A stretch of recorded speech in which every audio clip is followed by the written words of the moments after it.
Appeasement. Appeasement is the foreign policy that's pretty much associated with this man here, Neville Chamberlain. He was British Prime Minister in 1937, and he believed in actively engaging with Hitler to try and solve his grievances rather than shouting and screaming.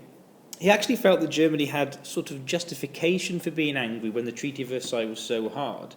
So what he wanted was for Hitler to tell him what Hitler wanted, and then Chamberlain would try his best to solve them for Germany. It's very easy to say, oh, Neville Chamberlain's an idiot, of course Hitler was never going to listen. But you've got to remember, we know that with hindsight after the war. Chamberlain was doing everything to avoid confrontation and conflict. Yes, it does depend on Hitler's aims being reasonable and just doing what he wanted against the Treaty of Versailles, not going elsewhere. It meant trust in Hitler, it did, and believe that he was telling the truth. But if Chamberlain is trying his best to do that, we mustn't historically, in an answer, criticise him for that. After 1937, even France goes along with an element of appeasement.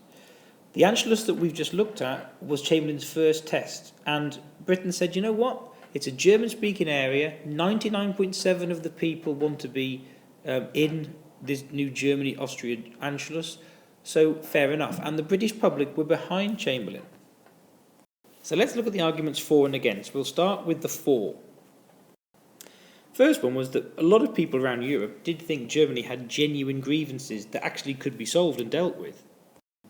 People of Britain wanted to avoid another war since after World War I at all costs. And they had seen what sort of war it would be. This is a picture of Guernica, which is a Spanish town which Hitler and Spanish allies blanket bombed from the sky. So it wasn't going to be like World War I. It wasn't going to be a trench war. It was going to be a war that came to everybody, regardless of age, sex, and where you lived.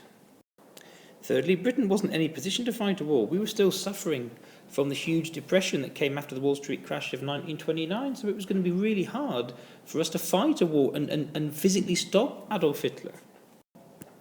The collapse of the League of Nations had meant that any country, such as Britain, France, America, that could do its bit to keep the peace, had to. It was hard to keep the peace without a league. So Chamberlain was trying to do as best he could. And finally, it was the USSR and its communism that was much more feared by the people of Britain than Hitler and the Nazis were. So if Chamberlain had to choose which one is he more aggressive towards, the British public would want him to be more aggressive towards the communists than to the Hitler and the Nazis. Now let's look at the against.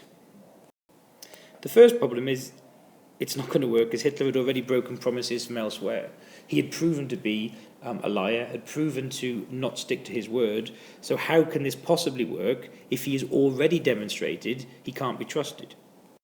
Secondly, unfortunately, appeasement made Britain look very weak, that it wasn't prepared to stand up to a bully like Hitler, and it gave him massive confidence to continue pressing forward with his plans for the war.